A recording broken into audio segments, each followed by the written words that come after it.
Hey guys, Saf here with another Raid Shadow Legends video, and in today's video we're going to be going over the conclusion of the Emic Trunkheart fusion. It has been a bit of a long stretch. This is one of the hardest ones that I've done to date in my entire existence, and I've done it over 2 accounts. So we're going to be looking mostly at the free-to-play, but I just wanted to go over a few different things that I've started today on the main account in terms of new events. We're also going to just touch on the Hydra Clash a little bit. I have done a video on it, but I just want to summarize now.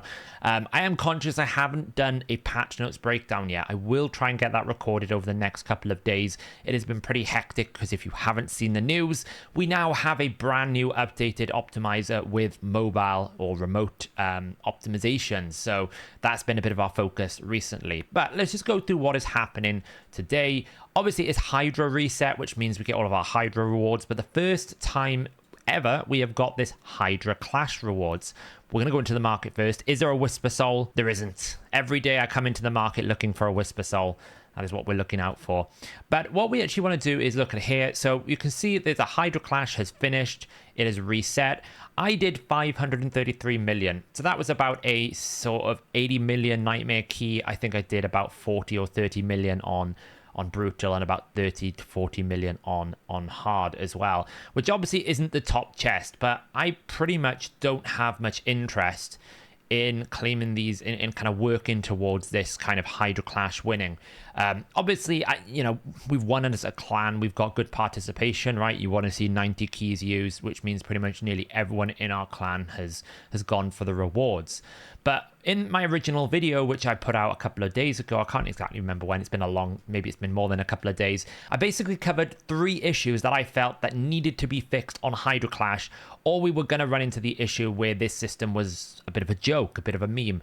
And to be honest, everything that I said could happen in that video has kind of happened. I'm now starting to see everyone calling for Corpulent Cadaver updates, fixes. I saw in my live stream yesterday when I was streaming, have they announced a fix yet? Are they going to fix Corpulent Cadaver? I don't know if they will. I hope they will. I hope they also fix Trender A2 at the same time, because it's just a little bit of a, if you can just go in and do 7.5 billion on Nightmare, it kind of makes a mockery of the whole system.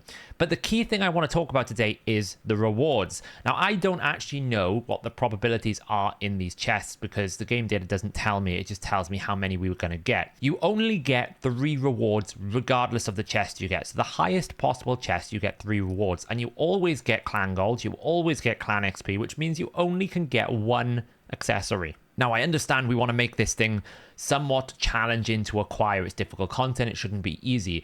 But if I'm getting the top chest or even the second chest here, I would not expect to be getting anything short of 6-star gear if it's only 1 item, or if there's more than 1 item, I expect to be getting, maybe good odds there, because this is the hardest difficulty. The best possible reward should not be giving me 5-star, because the people who are hitting 650 million on their 3 keys probably don't keep 5-star gear anymore. They're probably at a point in their account that unless that 5-star gear rolls incredibly well, they're probably auto-selling it, because the penalty of the primary stat and then the sub-stat rolls not actually rolling the full power. It basically means that generally 5-star gear in total doesn't normally beat a well-rolled sort of 6-star rare piece if it's rolled high on its substat. So it's a bit of an issue. But let's see what I get here. As I said, I did 533 million, so I got the second highest chest. We as a clan, we won this matchup. So, big shout out to Dr. Seuss, who actually didn't use any of the cheats. He just basically had very strong champions with Grisor. He did have a lot of Void Legendaries, but he didn't this key for me is absolutely fine, right? Because you're using powerful champions who are Void Legendary, but you're not exploiting it in any particular way. You're not using some sort of trickery with one champion to make it work. You can see he put a lot of effort into his other teams as well to basically try and get as much value as you can, which is great. That's what you want to see. A 1.3 billion is absolutely appropriate when you apply the multipliers on top for a single user. We see we've won here. I came down with my keys here. I came in number 10th in the clan. I did about 321 million on Nightmare, which is about 80 million key using the power of Gnut. I did 149 million on Brutal, so obviously that's about 45 to 50 million using the power of Whisper. You can actually see the keys here, actually. I can just look at how much damage it did, 49 million with Whisper there. And then we had a bit of bad RNG on the last key, but it 1 keyed. And at this point, after doing 3 keys, I was pretty tired, so we just basically finished that off. But I did fall short. So let's have a look. What did we get? Claim, Gilded Chest. I've got 380 clan gold. and 35 clan XP. I mean, the clan XP at this point is a bit pointless.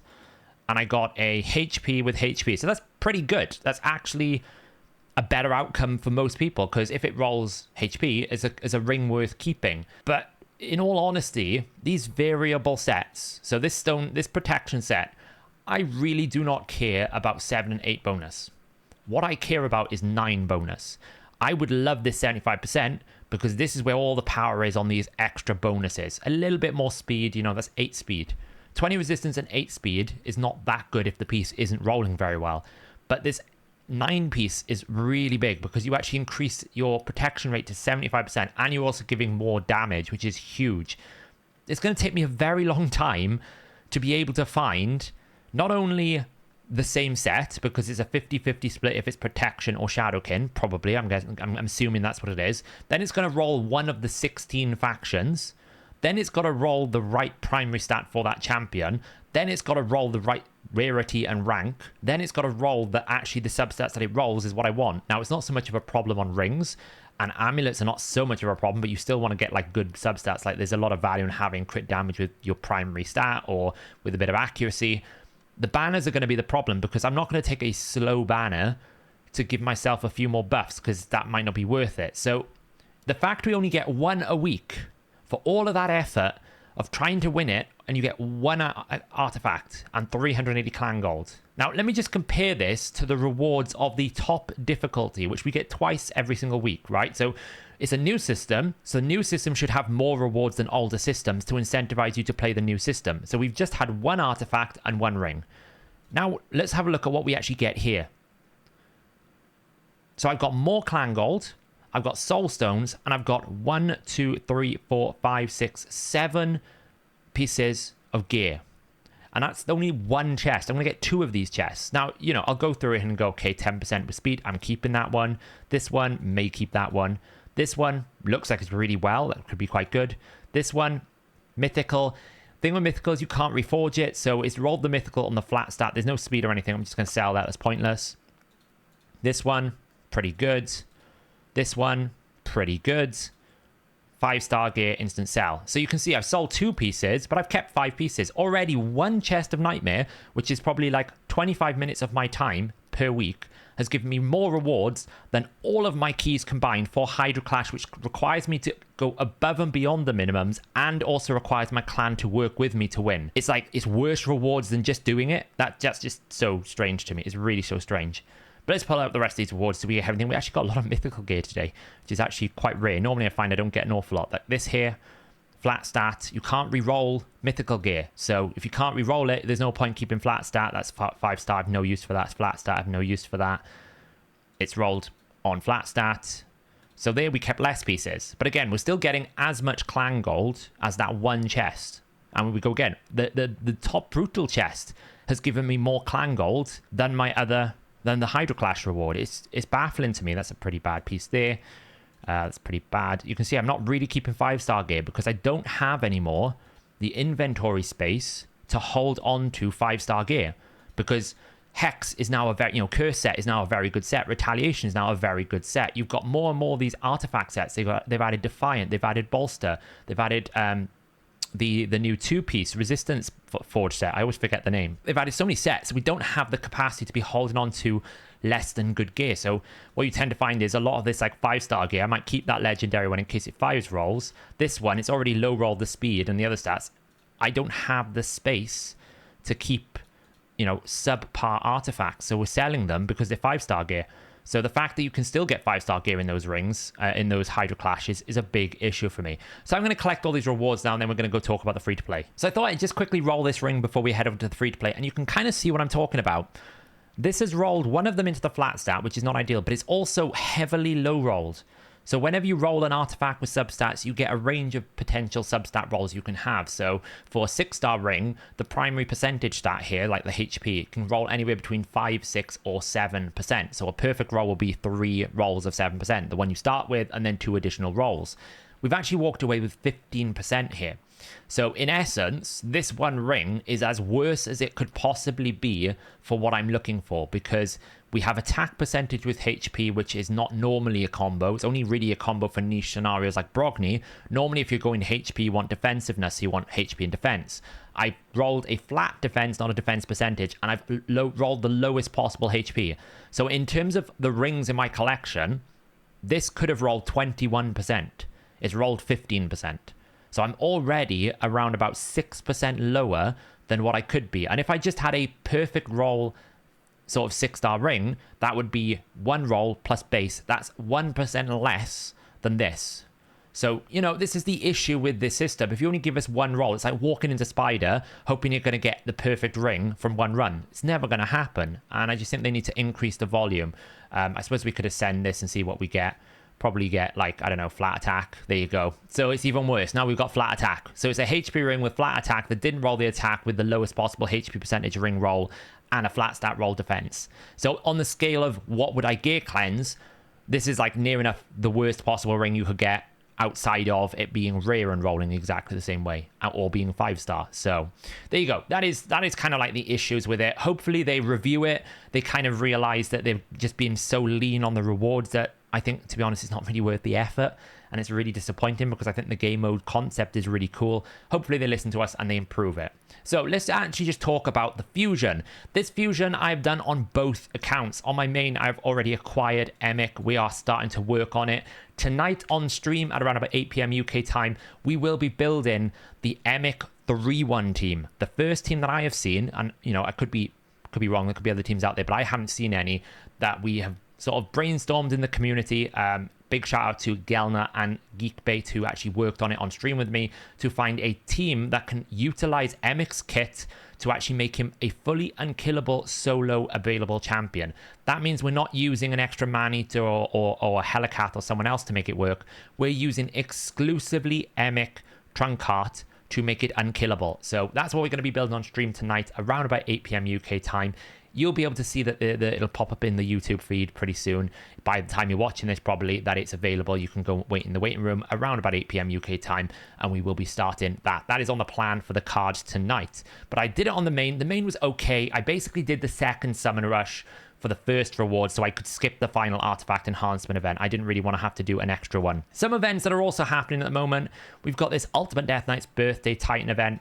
I want to give a praise to Plarium. When they did the first Titan event, they basically didn't tell you how many Titan points were going to be available. And I felt that was pretty awkward because you couldn't really skip events. You didn't know if skipping them was worth it. You didn't know how many points you would be able to get in total. This time around, they've actually told us exactly how many you can earn. They've said you can earn up to a maximum of 1750 birthday points, and you will only need 1500 to unlock all the milestone rewards. So that means probably you'll be able to skip, depending on how they split the events, a couple of events, one event or two events. You'll be able to skip about 250 points. This is good. Thank you, Plarium, because what you're telling us up front is, hey, we're doing an event. It's a cool event. We're celebrating Ultimate Death Knight's birthday. You know, I have my personal opinions. I don't like the champion, but it's cool that you're doing an event to celebrate and commemorate the moment. You're telling us exactly what it's going to be, how many points you need to get, and how many are totally available. If someone doesn't get enough points, that's on them now. You've given them all the information, where before, people were getting to the end and going, well, I can't get enough points. This is unfair, because they didn't know they could skip a few events. And you could always argue, well, you know, do everything, but it's a bit tiring to do everything. At least this way, we, you know, it's like a fusion. We can plan out and we can go, okay, well, there's going to be a second summon rush. If I do the first part, I can probably skip the second part of an event, right? We can plan ahead, and I think it's better. So it looks like the rewards are going to be souls. This seems to be a trend we're going towards now. They give us a champion either through a fusion or a sort of free event, and then they give us some sort of event to try and chase some of those souls. Now that's kind of good because it helps us, you know, even 1-star soul is better than no star soul, but there is like a massive divide between a 1-star soul and a 6-star soul, right? So you kind of like, you know, for damage dealers, you're looking at that 2 and 4-star breakpoint because it gives you a lot of stats.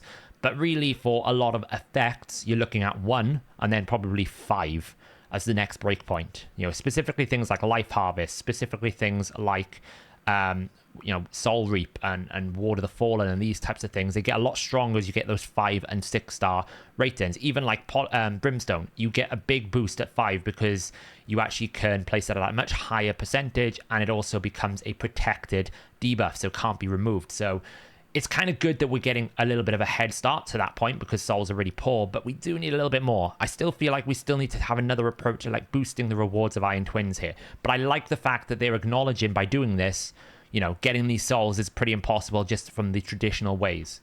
So we also got a champion training tournament as well if you go and compete. I'm not a fan that you have to win this tournament to get a 4-star soul. I would expect to be like 5-star or 6-star if you're going to have to win the tournament. If it was on the side, I would accept that a 3 is cap. A 3-star soul on the side reward would be better. The fact you get nothing if you don't win anything is a bit rubbish. But there you go, if you can want to compete with that. So we've got some interesting events. I expect now we're mid-fusion. We're going to get a lot of these turn-based attack kind of tournaments. This is what they seem to want to lean towards. They've also got like this champion training tournament we just talked about. You're going to find in between these, they're going to have lots of different events like, you know, these turn-based attack tournaments to keep you playing the game because they don't want you to take a downtime.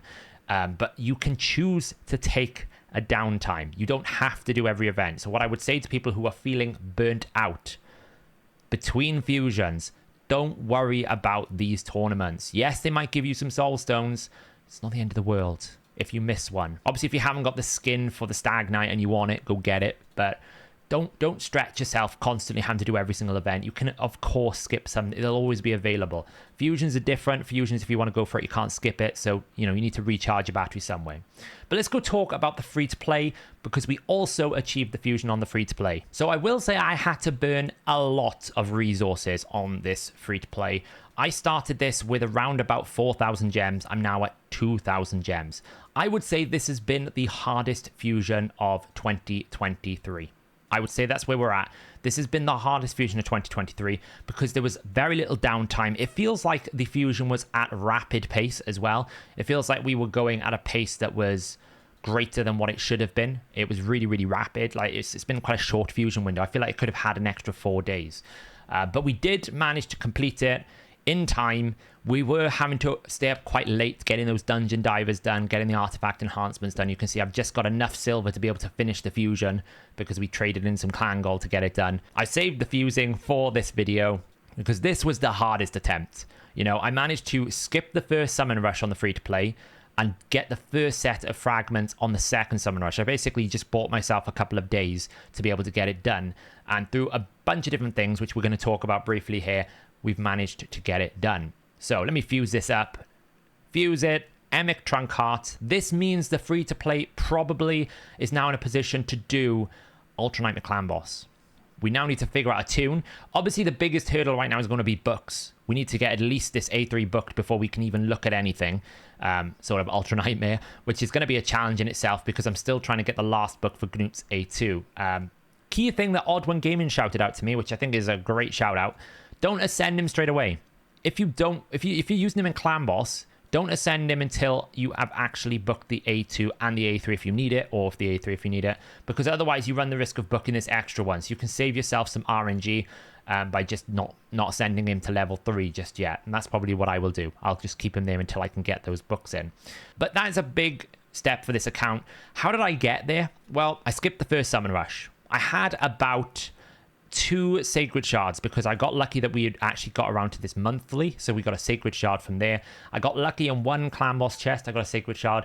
I think I got some extra rewards, like I got a void shard from the daily progression. We got void shards from the top of Doom Tower. So we were just collecting them from different places. And that really helped because I was able to do it with very little shards on the summon rush. And then we had to burn through all of the mystery shards to get it done and a few ancients. And I'd been saving up all my ancients for the ×2. I had to use about 20 of them in the summon rush. Now, obviously, if you caught my video, the last video I released, we had a crazy champion chase, and that probably made it much easier. It meant I didn't have to dip into my gems, but I still had a gem stockpile here that if I needed an extra 11 ancient shards, I could have gone for it. We were fortunate enough that at least the Emic Trunkheart was on the ×2 ancient, which means you get double the amount of epic rate chances, and epic rates is normally where you get a lot of your champion chase points. I still could have gone on and made a lot of epics here. We had the ability to make a sort of a lich. We were working our way towards collecting fragments for the Huntress.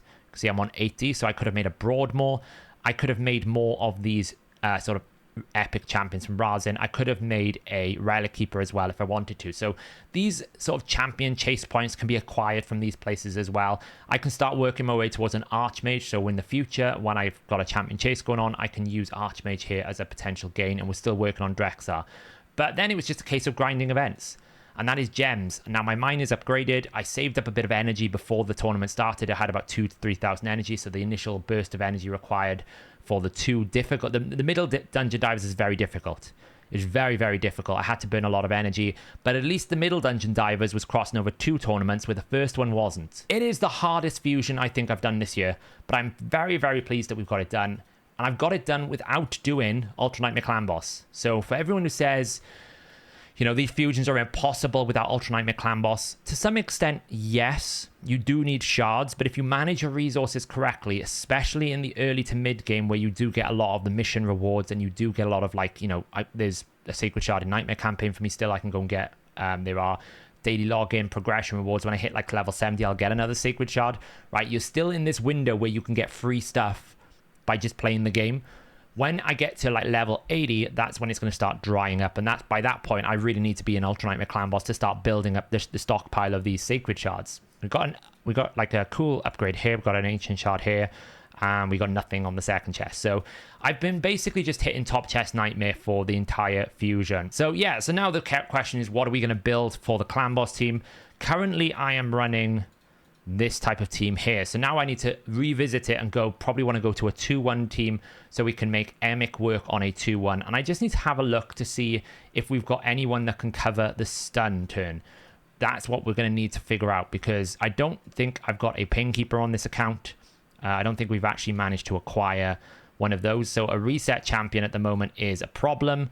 So that's out the window. The other option would be something like a Warcaster. Is a very popular option. Don't have that one right now. We don't also have a Man-Eater, so that option is out the window. We don't really have any block damage options instead of in terms of a Rosh card.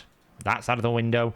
So as much as Helicath is going to give me an Ultra Nightmare access, to get it into a 2-1, I need to have some sort of support on that final option, that stun target. We need to figure out how we're going to keep the stun target alive when we don't actually have unkillable options to kind of put into that pairing. So I got to do a bit of research on that. Let me know in the comments below if you know of an option that we can do to actually make Emic work without all of those other unkillable or sort of cooldown reductible champions in the game. You know, maybe I'm missing something. Maybe I'm not aware of something. Let me know in the comments below. But what is the plan for the free-to-play going forward? I'm going to be taking the next fusion off. Running 2 accounts on 2 fusions with my full-time sort of support in terms of making videos and also doing a lot of the coding for the optimizer front end and obviously the website. It has been a very long month, so I'm going to be taking the next fusion on the free to play. Doesn't matter how good it is, off. It needs a break. I actually don't have many resources that I can work towards, and I'm going to be spending the next month working on building up champions in the champion training tournaments and getting them to 6-star. So we need to get Emic to 6-star. We also have Stag Knight and Geomancer, which I think need to be 6-star. Those are really big options. We need to sort out the arena team because it is not consistent enough right now. It doesn't actually produce enough consistency to build up the Great Hall. And in terms of missions, we're progressing well towards Arbiter, but we're about to hit this breakpoint here, which is require a bonus to level 9. And we're only at level 8 with 282 medals because I'm finding the arena very difficult. So the goal is get Stag Knight and Geomancer and Emic up, try and make an Ultra Nightmare Clan Boss team, and try and fix the arena team, and then just start working towards progressing into hard Doom Tower alongside Ultra Nightmare, because that's where all the big rewards are. My epic list of champions now is very good. I've got so many champions. I've got Anchorite we can work with. I've got Kellen the Shrieks. I've got Benchies. I've got Stag Knights. I've got Geomancers. Gone are the days where this account had no champions. I even picked up the new Hyena. I don't really know if it's actually worth investing in. We got a Ruella, very big pickup. And we also have like a Fodbar who can do a bit of single target stunnage. Wuji can start maybe looking at going towards Hydra and different things as well. But again, I'm not really interested beyond just trying to get the top chests on normal in Hydra. I'm not really interested in anything else. I just want the Mithrala fragments to begin with. But the account is now starting to have a bit of a depth to it. It's going to have options for champions. We also got so many champions on that times 2, like Crypt, which might be interesting as well. So that's the plan for the free-to-play. On the main, I will probably still do the next fusion, just because it's the main account. I can afford to burn more resources. It's more progressed. These things are easier to do, and it's got more brews. But yeah, I'm quite pleased. So that is kind of a bit of an update on what is going on my 2 accounts. The fusion is over. We can now take a chill, and we can probably enjoy all the massive amounts of events that Playroom are going to send to us. There's obviously the leak about the new Sun Wukong that's coming. There seems to be a new login champion, so I guess that's going to be talked about in the next couple of weeks as well. We'll have to see how that pairs. Hopefully now we'll have a couple of weeks off the next fusion. I don't want it to start immediately. We need a bit of a breather. So we'll see what happens. But there you go, guys. Let me know in the comments below if you managed to get your Emic fusion done, and if you are also feeling the same thing, that we need a bit of a break for a couple of weeks just to regenerate our energy. Let me know if you're going to be looking forward to that Sun Wukong. And yeah, I'll catch you guys in the next video.